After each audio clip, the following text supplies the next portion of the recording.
Hello friends, ನಮಸ್ಕಾರ. ಇವತ್ತು India versus Afghanistan second T20 ಇದೆ. ಅದಕ್ಕೆ ಪ್ಲೇಯಿಂಗ್ 11 ಯಾವ ರೀತಿ ಇರ್ಬೋದು ಅಂತ ಒಂದು ಈ ವಿಡಿಯೋ ಮಾಡ್ತಾ ಇದ್ದೀನಿ.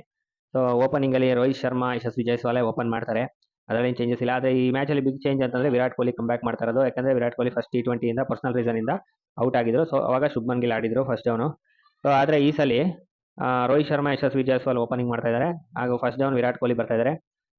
ಫ್ಯೂಚರಲ್ಲಿ ರಾಹುಲ್ ದ್ರಾವಿಡ್ ಪ್ಲಾನ್ ಪ್ರಕಾರ ಓಪನಿಂಗು ರೋಹಿತ್ ಶರ್ಮಾ ಹಾಗೂ ವಿರಾಟ್ ಕೊಹ್ಲಿ ಮಾಡಬೇಕು ಅಂತ ಇದೆ ಅಂತ ಒಂದು ಅಪ್ಡೇಟ್ ಇತ್ತು. ಏನಾದರೂ T20 ವರ್ಲ್ಡ್ ಕಪ್ಗೆ ಆ ಪ್ಲಾನ್ ಅವರು ಮಾಡೋ ಚಾನ್ಸಸ್ ಇದೆ. ಅವಾಗ ಓಪನರ್ಸ್ ಆಗಿ ಯಶಸ್ವಿ ಜೈಸ್ವಾಲ್ ಇರ್ಬೋದು, ಶುಭ್ಮನ್ ಗಿಲ್ ಇರ್ಬೋದು, ಅವರು ಸ್ಥಾನ ಕಳ್ಕೊಳ್ಳೋ ಚಾನ್ಸ್ ಜಾಸ್ತಿ ಇದೆ. T20 ವರ್ಲ್ಡ್ ಕಪ್ ಅಲ್ಲಿ ಒಟ್ಟಿನಲ್ಲಿ ಒಂದು ಯಂಗ್ಸ್ಟರ್ಸ್ ಒಂದಿಬ್ಬರಂತೂ ಸ್ಥಾನ ಕಳ್ಕೊತಾರೆ. ಯಾಕೆ ಅಂತಂದ್ರೆ ಒಂದು ವರ್ಷದಿಂದ ಆಡ್ತಾ ಇದ್ರು ಇವರು, ಒಂದು ವರ್ಷದಿಂದ ಆಡ್ತಾ ಇರಲಿಲ್ಲ ವಿರಾಟ್ ಕೊಹ್ಲಿ ಹಾಗೂ ರೋಹಿತ್ ಶರ್ಮಾ. ಸೊ ಇಬ್ಬರು ಸ್ಥಾನ ಹೋಗ್ಬೋದು. So first time Virat Kohli ಆದಮೇಲೆ ಅಲ್ಲಿ ತಿಲಕ್ ವರ್ಮಾ ಸ್ಥಾನ ಕಳ್ಕೊತಾರೆ. ಅಂಡ್ ನೆಕ್ಸ್ಟ್ ಶಿವಮ್ ದುಬೆ ಆಗಿದ್ರು, ಅವ್ರು ಪರ್ಫಾರ್ಮ್ ಮಾಡಿದ್ದಾರೆ. 60 ರನ್ ಹೊಡೆದಿದ್ರು, ಜೊತೆಗೆ ವಿಕೆಟ್ ಕೂಡ ತಗೊಂಡಿದ್ರು. ಅವರಿಗೆ 4th ಪೊಸಿಷನ್ ಕೊಟ್ಟಿದ್ದಾರೆ. ಅದು ಒಳ್ಳೆ ಪೊಸಿಷನ್. ಈಗ ಸದ್ಯಕ್ಕೆ ಸೂರ್ಯಕುಮಾರ್ ಯಾದವ್ ಕೂಡ ಇಲ್ಲ. ಸೊ ಅದಾದ್ಮೇಲೆ Jitesh Sharma wicket keeper batsman ಬರ್ತಾರೆ. ಅವರು ಕೂಡ ಒಳ್ಳೆ ಇಂಟೆಂಟ್ ತೋರಿಸಿದ್ದಾರೆ. ಒಳ್ಳೆ ಸ್ಟ್ರೈಕ್ ರೇಟ್ ಮೇಂಟೈನ್ ಮಾಡ್ತೀನಿ ಅಂತ ಒಂದು ಸ್ಟೇಟ್ಮೆಂಟ್ ಕೊಟ್ಟಿದ್ರು.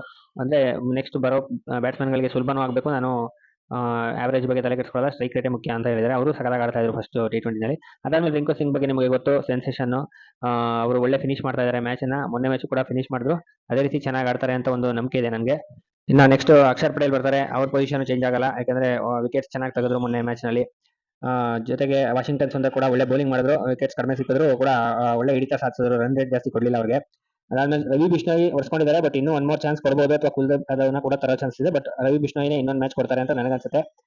ಮತ್ತೆ ಹರ್ಷದೀಪ್ ಮತ್ತೆ ಮುಖೇಶ್ ಕುಮಾರ್ ಕೂಡ ತುಂಬಾ ಚೆನ್ನಾಗಿ ಬೌಲಿಂಗ್ ಮಾಡಿದ್ದಾರೆ ಫಸ್ಟ್ T20 ನಲ್ಲಿ. ಸೊ ಅವರೇ ಕಂಟಿನ್ಯೂ ಮಾಡ್ತಾರೆ ಅಂತ ನನಗನ್ಸುತ್ತೆ. ಸೊ ನಿಮ್ಮ ಪ್ರಕಾರ ನಿಮ್ಮ ಪ್ಲೇಯಿಂಗ್ 11 ಏನಿರ್ಬೋದು ಅಂತ ನೀವು ಕಮೆಂಟ್ ಮಾಡಿ ತಿಳಿಸಿ. ವಿಡಿಯೋ ಇಷ್ಟ ಆಗಿದೆ ಲೈಕ್ ಮಾಡಿ, ಚಾನಲ್ ಸಬ್ಸ್ಕ್ರೈಬ್ ಮಾಡಿ. ವಿಡಿಯೋ ನೋಡೋದಕ್ಕೆ ಧನ್ಯವಾದಗಳು ಫ್ರೆಂಡ್ಸ್.